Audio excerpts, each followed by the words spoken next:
MBA পাশ করার পরে টাই পরা বেকার হওয়া আমাদের দরকার নেই। আমাদের দরকার সেই ধরনের ছেলেপেলেরা যারা ভালো টেকনিক্যালি তারা কাজ জানে। AI এর মাধ্যমে আর বাস্তবতার মধ্যে খুব একটা পার্থক্য মনে হয় না। তো সুতরাং আমাদের ছেলে মেয়েরা খুব ভালোভাবে এগোচ্ছে আমার কাছে মনে হচ্ছে, বিশেষ করে AI সেক্টরে। ইলেকট্রনিক্স ইন্ডাস্ট্রি এবং চা বাগান সম্পূর্ণ ভিন্ন দুটি বিজনেস সেক্টর, কিন্তু আপনাদের যদি বলি যে একজন মানুষ একই সাথে এই ডিফারেন্ট দুটি সেক্টরে ব্যবসায়িক সফলতা অর্জন করেছে, আপনার মনে প্রশ্ন জাগতে পারে কিভাবে। এই প্রশ্নের উত্তর খুঁজতেই আজ আমাদের সাথে আড্ডায় যোগ দিচ্ছেন খন্দকার গ্রুপের কর্ণধার জনাব খন্দকার রুহুল আমিন, CIP। সো ভিউয়ার্স, আর দেরি না করে চলুন আজ আমাদের এই প্রশ্নের উত্তর খুঁজি আমাদের গেস্টের কাছ থেকে। তার আগে সবাইকে ওয়েলকাম করছি Mumtaz herbal product presents voice of excellence only on city FM 96। So let's go, আমাদের প্রশ্নের উত্তর খুঁজি।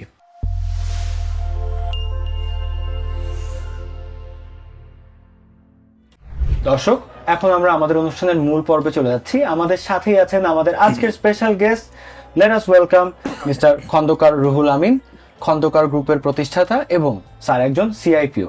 আসসালামু আলাইকুম স্যার, কেমন আছেন? ওয়ালাইকুম আসসালাম। জি, ভালো আছেন আপনি? জি স্যার, ভালো আছি। অনেক ধন্যবাদ আপনাকে আপনার অফিসে এসে আমাদের ইন্টারভিউ করে দেওয়ার সুযোগ করে দেওয়ার জন্য। স্যার, প্রথমে আপনার কাছে জানতে চাইবো আপনার ব্যবসায়িক যাত্রার শুরুটা কিভাবে হয়েছিল। খন্দকার গ্রুপের প্রতিষ্ঠা ও এটিকে একটি বহুমাত্রিক ব্যবসায়িক প্রতিষ্ঠানের রূপ নেওয়ার পেছনের গল্পটি আমাদেরকে একটু বলবেন। ধন্যবাদ আপনাকে। প্রকৃতপক্ষে তো আমি ধরেন মধ্যবিত্ত ঘর থেকে ছেলে।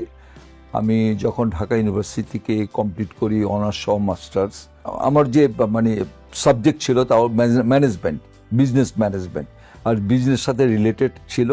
আর এই কারণে আমার ভিতর থেকে একটা স্পিরিট আসছিল যে আমি ব্যবসা করব। কিন্তু আমার বাবা মার ইচ্ছা ছিল যে আমি যেন কোনো আমলা হই, কোনো বড় চাকরিজীবী হই। যেহেতু স্মল এবং মিডিয়াম এন্টারপ্রেনার সাথে আমার ব্যবসা জড়িত ছিল আমার বাবার, এবং অলমোস্ট একটু টানা পোড়ন চলছিল আমাদের ফ্যামিলিতে। এই জন্য তাদের ধারণা ছিল যে ভালো চাকরিতে যেতে পারলে আমরা সচ্ছল হব।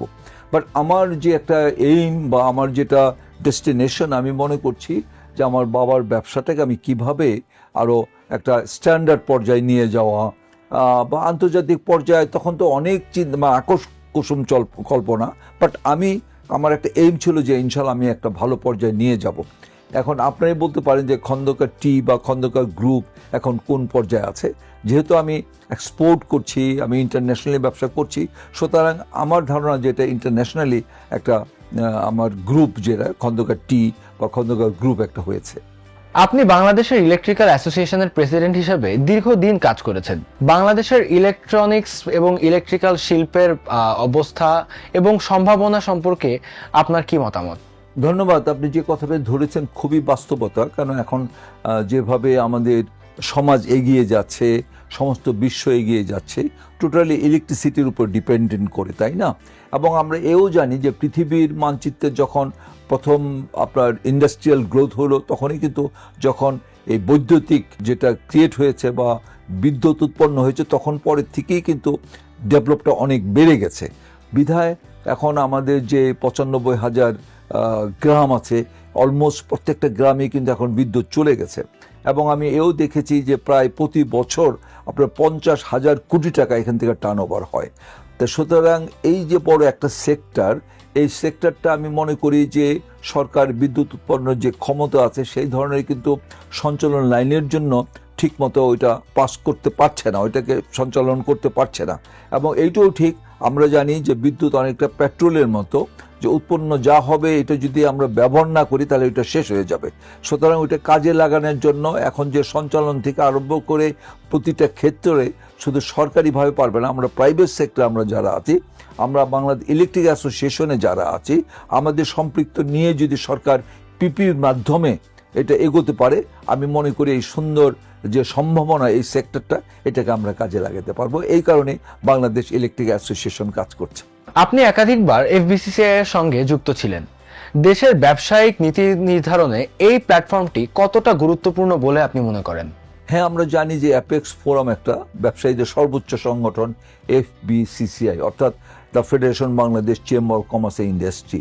এটা অ্যাকচুয়ালি যেভাবে আপনার প্রায় 439টা অ্যাসোসিয়েশন আছে, বড় বড় অ্যাসোসিয়েশন, ফার্স্ট ক্লাস অ্যাসোসিয়েশন, এখানে 70টা চেম্বার্স আছে এবং মেট্রোপলিটন চেম্বার আছে, ওমান চেম্বার আছে। এই সমন্বিতভাবে যে প্রয়াস, এই প্রয়াসটা অ্যাকচুয়ালি দেশের অর্থনীতিকে চাঙ্গা করার স্বার্থে, বহির্বিশ্বে বাংলাদেশের অর্থনীতিকে পৌঁছে দেওয়ার জন্য এবং দেশীয় অর্থনীতিকে চাঙ্গা করার স্বার্থে চালিকা শক্তি হিসাবে এই এফবিসিসিআই কাজ করছে। সুতরাং এফবিসিসিআইয়ের মূল্যায়ন এবং এফবিসিসিআইয়ের যে ডিপনেস অনেক বেশি। আপনার প্রতিষ্ঠান ইলেকট্রিক্যাল পণ্য এবং চায়ের মতো দুটো ভিন্ন সেক্টরে কাজ করছে, তো এরকম দুটো একদম ডিফারেন্ট সেক্টরে ব্যবসায়িক সাফল্য অর্জনের রহস্যটা বা সিক্রেটটা কি? ধন্যবাদ আপনাকে। যে কথাটা বলেছেন এটা অনেকেই বলে থাকে, আমি মনে করি সিম্পল। আপনি যদি একটা ওন করেন, আপনি যদি মনে করেন যে এটা আমার দায়িত্ব, আমি এটা পালন করব, তাহলে কিন্তু ইউ ক্যান। তবে একটি জিনিস যেটা আমি অনেক ক্ষেত্রেই দেখেছি, যারা ব্যবসা বাণিজ্য করে এবং সংগঠন করতে যায়, তারা অ্যাকচুয়ালি টালমাটাল অবস্থা থাকে। তো এই কারণে আমার ধারণা, যেটা আমি মেনটেন করি, আমার টোটাল অ্যাকাউন্টসটা আমি মেনটেন করি। এই জন্য আমার অনেক রাত পর্যন্ত জাগতে হয়। আমি চেষ্টা করি আমার প্রত্যেকটা ব্যবসা বাণিজ্য আমি নিজে অ্যাকাউন্টটা মেনটেন করি, এরপরে আমার কর্পোরেটভাবে আমার অন্য যারা এক্সিকিউটিভ আছে তাদের কাছে ছেড়ে দিই। আর তারপরে আসে সাংগঠনিক যে দক্ষতার ব্যাপার। সাংগঠনিক দক্ষতার যদি আপনার সদস্যদের আপনি আপন মনে করেন এবং সদস্যের যে আপনি ক্রাইসিসটা এটা যদি নিজের মধ্যে নিয়ে এসে চেষ্টা করে তার উপকার করার জন্য এবং চিন্তা করেন যে এই সেক্টরটা কিভাবে ডেভেলপ করা যায়, অ্যাট দ্য সেম টাইম সরকারি প্রশাসন এবং এই যে আমাদের বাংলাদেশ ইলেকট্রিক অ্যাসোসিয়েশন, এটা আপনারা জানেন যে প্রশাসন এবং অ্যাসোসিয়েশন বা ব্যবসায়ীদের মধ্যে মাঝখানে একটা কাচের দেয়াল থাকে। বিশেষ করে এনবিআর বলেন, তাদের নীতি নির্ধারণ বলেন, অনেক কিছু আছে। এই কাচের দেয়ালটা ভাঙতে হয় অ্যাসোসিয়েশনের মাধ্যমে। অ্যাসোসিয়েশন যদি আমরা স্ট্রং করতে পারি, যেমন বাংলাদেশ ইলেকট্রিক অ্যাসোসিয়েশন, এখানে 10,000 সদস্য আছে, এটা চিন্তাই করা যায় না। বাংলাদেশের সর্ববৃহৎ একটা অ্যাসোসিয়েশন এবং সর্বপুরনো, অনেক পুরনো, এটা 1962-তে এটা জন্ম হয়েছে। সুতরাং এই কারণে আমি মনে করি যে এই দুইটাকে ব্যালেন্স করার জন্য আপনার ইচ্ছা শক্তিটাই যথেষ্ট। আপনি চেষ্টা করবেন যে আমি আমার সদস্যদের পক্ষে কাজ করব। আর আরেকটি কথা না বললেই নয়, তাহলে আপনার অনেস্টি। আপনি যদি সততা সহকারে আপনি এগোতে পারেন, তাহলে আপনার মধ্যে স্ট্রেংথ আসবে, আপনার প্রতি সদস্যদের ভক্তি শ্রদ্ধা থাকবে এবং সেভাবে এগোতে পারবেন। অ্যাট দ্য সেম টাইম ব্যবসাতেও যেভাবে সময় দিয়ে, যে কথা বললাম যে অ্যাকাউন্টসটা যে আমি যেখানে থাকি না কেন, এখন জানেন যে খুব মডার্ন যুগ হয়ে গেছে, আমি যেখানে থাকি না কেন আমার মোবাইলে আমি সব কিছু ডাটা থেকে আরম্ভ করে সিসি ক্যামেরার মাধ্যমে সব কিছু দেখতে পারি। সুতরাং আমার মনে হয় আমার এই ব্যবসা পরিচালনা করতে কোনো অসুবিধা হয় না। একজন সফল উদ্যোক্তা হিসেবে বাংলাদেশের তরুণ সম্ভাবনাময় উদ্যোক্তাদের মধ্যে আপনি কি ধরনের সম্ভাবনা দেখেন? তাদের জন্য আপনি কি পরামর্শ দেবেন? ধন্যবাদ আপনাকে। আমি যেটা মনে করি যে আমাদের বাংলাদেশে যে সমস্ত নতুন উদ্যোক্তা আছে, আমি তাদের প্রতি অনেক আশাবাদী এই কারণে, আমাদের টোটাল পপুলেশনের 66% ইয়াং এনার্জেটিক এবং এরা কিন্তু বিশেষ করে যেখানে যায় না কেন, বিশেষ করে বহির্বিশ্বে যে তারা খুব ভালো করছে। যে সমস্ত ছেলে পেলে এখানে ধরেন 8 ঘন্টা 7 ঘন্টা পরিশ্রম করতে চায় না, তার 18 ঘন্টা পরিশ্রম করছে বহির্বিশ্বে। অর্থাৎ তারা একটা পরিবেশ চায়, তারা একটা এনভায়রনমেন্ট চায়, তারা একটা নিশ্চয়তা চায়।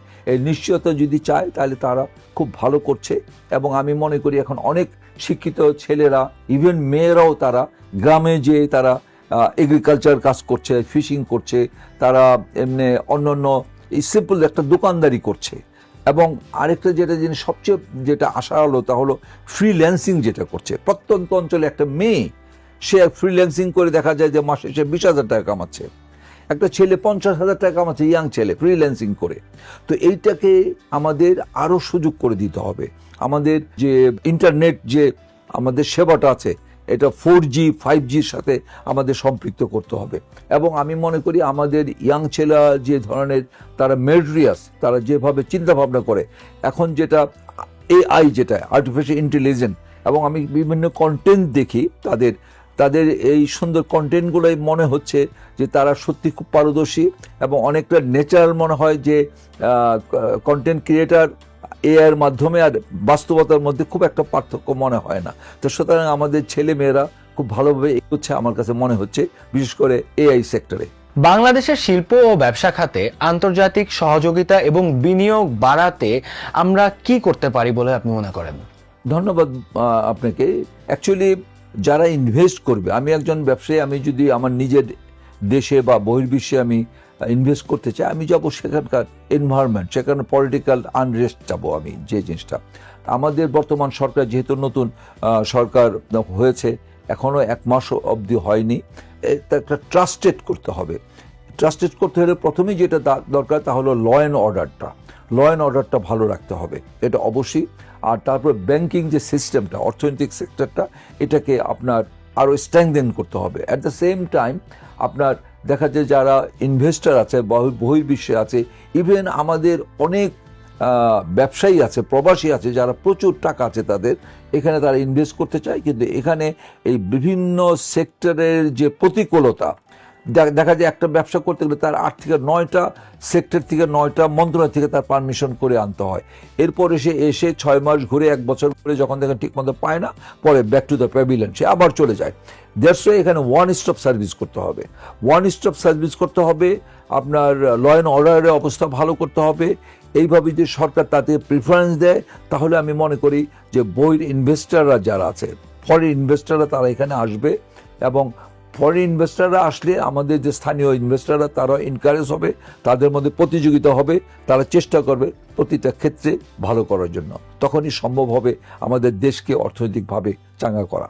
স্যার, আপনি অনেকদিন ধরেই বাংলাদেশের ব্যবসা শিল্প খাতে যুক্ত আছেন, তো ভবিষ্যতে আমাদের ব্যবসা শিল্প খাতকে কোথায় দেখতে চান, বা আপনার নেক্সট 10 থেকে 15 বছরের ভিশন কি? যে কথাটা বললেন সত্যি কথা, আমি তো খুব আশাবাদী, আমি অলওয়েজ পজিটিভ চিন্তা করি। আমি মনে করি বাংলাদেশের প্রেক্ষাপটে, যে কথা এর আগেও বলেছিলাম, যে আমাদের ইয়াং এনার্জেটিক 66%, সবচাইতে বড় ফুয়েল কিন্তু এটা। কেন দেখেন, জাপানের মতো জায়গায় ওদের বিলো 10% ওদের ইয়াং আছে। টোটাল ইউরোপে আপনার 12% উপরে আপনার ইয়াং নাই, যেটা বাংলাদেশে আছে। এইটাকে আমাদের কাজে লাগাতে হবে।